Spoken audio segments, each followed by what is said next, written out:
Siji, good morning. Morning. ജർമ്മനിയിൽ ജിഹാദികൾ അഴിഞ്ഞാടുന്നു എന്ന് തന്നെ പറയേണ്ടി വരും. ഒരു കുഞ്ഞിനെ അടക്കം കുത്തി ഇറക്കിക്കൊണ്ടുള്ള ഒരു അഴിഞ്ഞാട്ടം തന്നെയാണ്. അതായത് ജർമ്മനി വലിയ കലുഷിതമായ അവസ്ഥയിലേക്ക് മുന്നോട്ട് പോകുന്നു എന്നുള്ളതാണ്.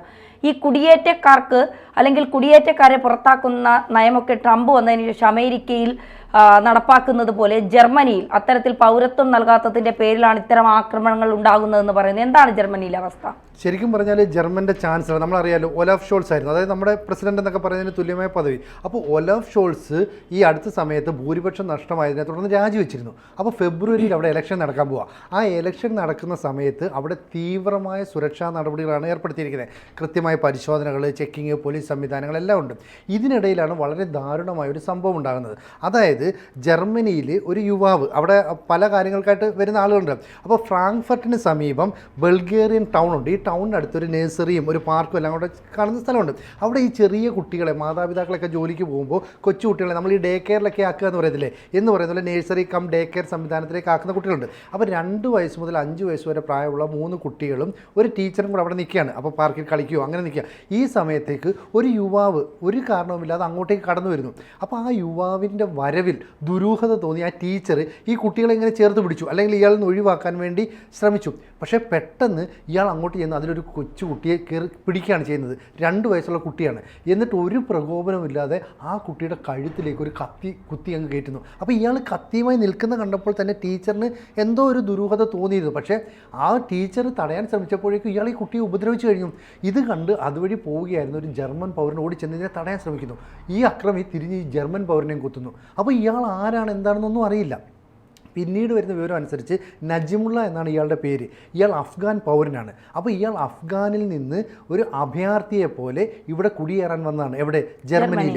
ഈ ജർമ്മനി എന്ന് പറയുന്ന രാജ്യത്ത് കുടിയേറാൻ വന്ന നജിമുള്ള എന്തിനാണ് ഇവരെ കുത്തിയത്? അപ്പം മറ്റു കുട്ടികളൊക്കെ സ്വാഭാവികമായിട്ടും അവരുടെ ടീച്ചറെയും കുട്ടികളെയൊക്കെ ആക്രമിക്കുന്നുണ്ടപ്പോൾ തടയാനൊക്കെ ശ്രമിച്ചു. ആ കുട്ടികളെയൊക്കെ ഇയാൾ ഉപദ്രവിച്ചു.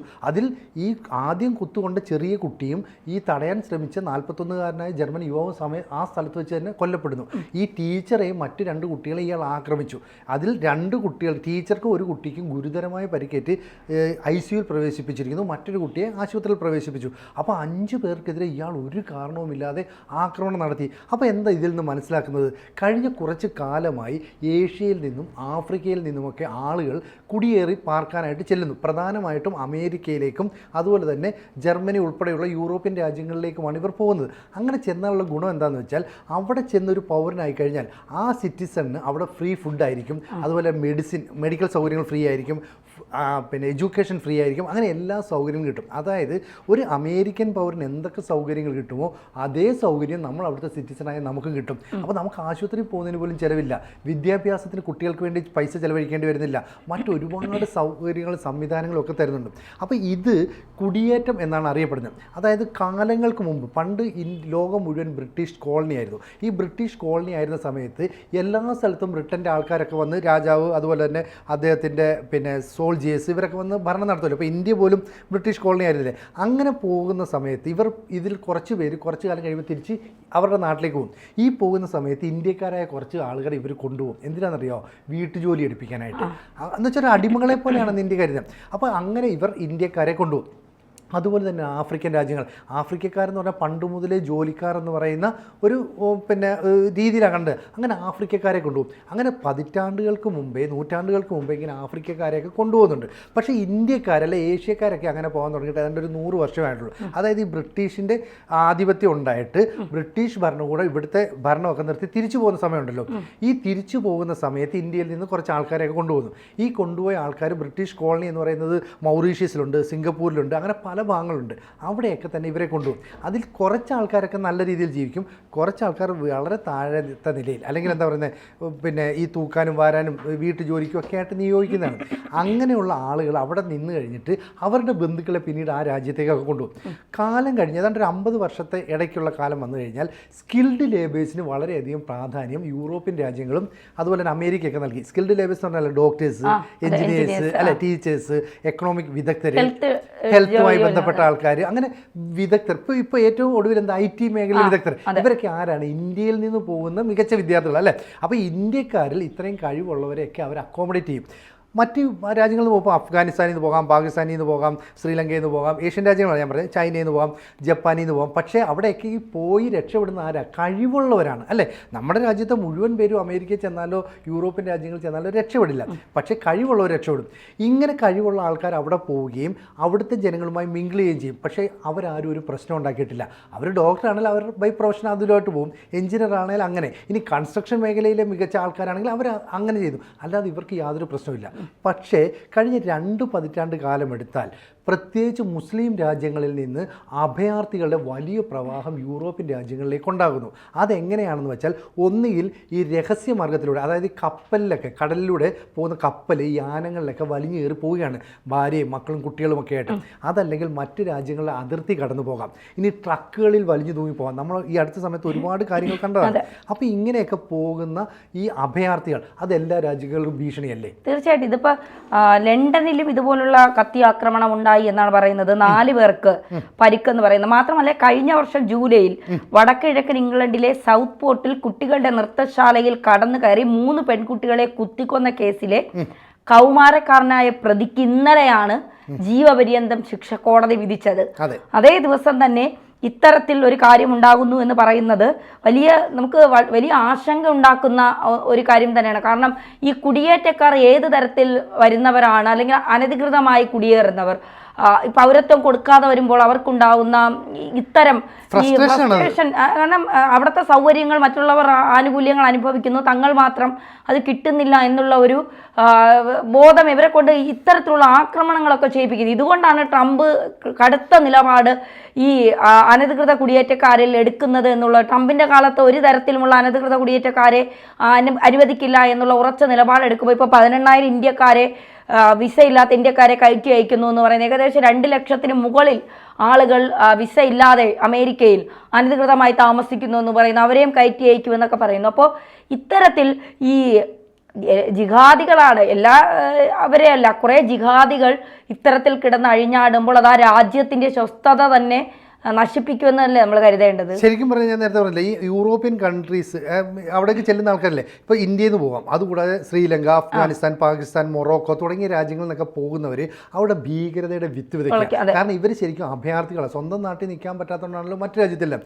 എന്നിട്ട് അവിടെ ചെന്നിട്ട് ഇവർ ഇസ്ലാമിക വിത്തുകൾ വിതച്ചിട്ട് ചെറിയ ചെറിയ പ്രശ്നങ്ങൾ ഉണ്ടാക്കുന്നു. അത് ചിലപ്പോൾ ഈ കത്തിക്കുത്ത് പോലുള്ള പ്രശ്നമാണ്.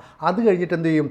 ഈ ആളുകളുടെ കഴുത്തറക്കുന്ന പോലെയുള്ള ഭീകര ആക്രമണങ്ങളിലേക്ക് പോകും. പിന്നീട് ബോംബ് പൊട്ടിക്കും, ട്രക്കിനകത്ത് കയറിയിട്ട് ട്രക്ക് ഈ മാർക്കറ്റിലേക്കൊക്കെ കൊണ്ടുപോയി ഇടിച്ചു കയറ്റും. അപ്പോൾ അവിടെ എപ്പോഴും അശാന്തിയുടെ വിത്തുകൾ വിതച്ചുകൊണ്ട് ഇസ്ലാമിക രാഷ്ട്രമാക്കണം, ഞങ്ങൾക്ക് ഇസ്ലാമിക നിയമങ്ങൾ വേണം എന്നൊക്കെ പറഞ്ഞുള്ള ചിന്താഗതി വരുന്നു. അതുകൊണ്ടാണ് തന്നെ നേരത്തെ പറഞ്ഞ് ഈ ബ്രിട്ടനിൽ ഇതുപോലെ സംഭവിച്ചില്ലെന്ന്. ബ്രിട്ടനിൽ ഒരു ഉത്സവം പരിപാടി നടന്നുകൊണ്ടിരിക്കുന്ന സമയത്ത് ഒരു യുവാവ് അങ്ങോട്ട് ചെന്നിട്ട് 7, 9, 11 വയസ്സുള്ള 3 പെൺകുട്ടികളെയാണ് കുത്തിക്കൊലപ്പെടുത്തുന്നത്.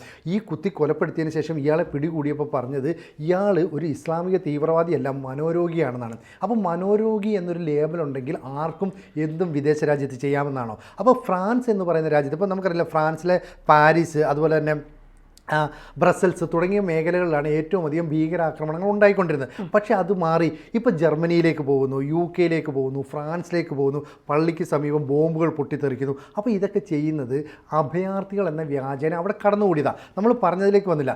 ജർമ്മനിയിൽ ഈ പരിപാടി, ഈ ആക്രമണം നടത്തിയവൻ്റെ പേര് നജിമുള്ള എന്നാണ്. ഈ നജിമുള്ള 2021 കപ്പൽ മാർഗം അഫ്ഗാനിൽ നിന്ന് ജർമ്മനിയിലെത്തിയതാണ്. അവിടെ എത്തുന്ന ആളുകൾക്ക് പിന്നീട് അഭയാർത്ഥി എന്ന നിലയിൽ നിന്ന് മാറിയിട്ട് അവിടുത്തെ ഒരു പൗരനാകാൻ വേണ്ടി അപേക്ഷ നൽകണം. അപ്പോൾ സിറ്റിസൺഷിപ്പിന് അപേക്ഷ നൽകുന്നു, അത് പരിശോധിക്കുന്നു, ഇവൻ കൊള്ളാമെങ്കിൽ അവരെടുക്കും, ഇല്ലെങ്കിൽ ഇവനെ റിജക്റ്റ് ചെയ്യും. അങ്ങനെ 2024 വരെ ഇവൻ അവിടെ ഒളിച്ചും പാത്തുമൊക്കെ താമസിച്ചു. എന്നിട്ട് 2024 ഇവൻ്റെ അപേക്ഷ ജർമ്മൻ സർക്കാർ നിരസിച്ചു.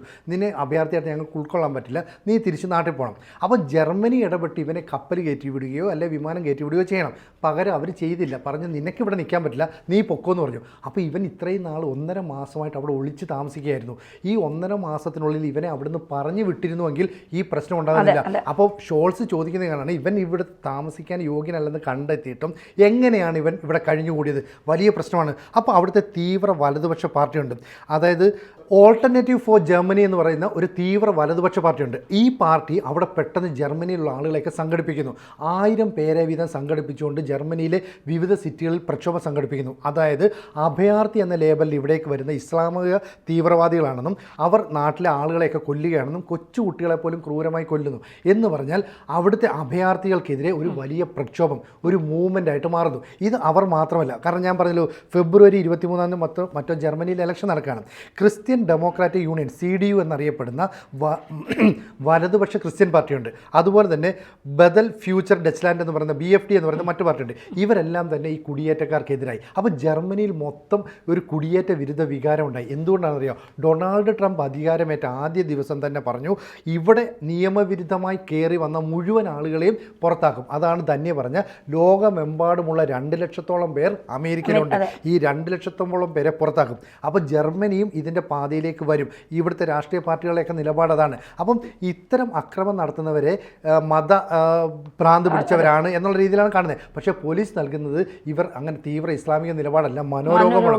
അപ്പോൾ അത് പറ്റില്ല എന്ന് പറഞ്ഞിട്ട് ഈ പാർട്ടികൾ ഒലാഫ് ഷോൾസ് എന്ന് പറയുന്ന മുൻ ചാൻസലർ ഉൾപ്പെടെയുള്ളവർ രംഗത്തെത്തുന്നു. അതുകൊണ്ട് ഇത്തരത്തിലുള്ള ആളുകൾക്കെതിരെ പിടികൂടാം. ഈ നെജിമുള്ള ഈ കുട്ടിയെ കൊന്നതിന് ശേഷം റെയിൽവേ ട്രാക്ക് വഴി ഓടിയപ്പോൾ ഇവനെ പിടിക്കാൻ വേണ്ടി ട്രെയിൻ സർവീസ് നിർത്തിവെച്ചു. എന്നിട്ടാണ് ഇവനെ പിടികൂടിയത്. അതുപോലെ തന്നെ ഏതാണ്ട് ഒരു 3 വർഷം മുമ്പ് ജർമ്മനിയിൽ തന്നെ ഒരു ക്രിസ്മസ് ആഘോഷം നടക്കുന്ന ചന്തയിലേക്ക് ഒരുത്തൻ ട്രക്ക് ഓടിച്ച് എന്നിട്ട് വണ്ടി ഇടിച്ചാൽ കയറ്റി 22 പേരെ കൊന്നു, 56 പേർക്ക് പരിക്കേറ്റു. അപ്പം അവിടേക്ക് കടന്നു കയറുന്ന മുസ്ലിം തീവ്രവാദ മനസ്സുള്ള ആൾക്കാർ, അതായത് ജിഹാദികൾ എന്ന് പറയാം, ഈ ജിഹാദികൾ ഇത്തരത്തിലുള്ള കൂട്ടക്കൊലകൾ യൂറോപ്പിലെ പല രാജ്യത്തും തുടരുന്നു. ഇനി ഞങ്ങളത് അനുവദിക്കില്ല എന്ന് യൂറോപ്യൻ രാജ്യങ്ങൾ ധൈര്യപൂർവ്വം പറയുന്നത് ട്രംപ് വരികയും ട്രംപിൻ്റെ നിലപാടുകൾ സ്ട്രോങ് ആവുകയും ചെയ്തുകൊണ്ട്, അല്ലേ? അങ്ങനെ തന്നെ പറയേണ്ടി വരും.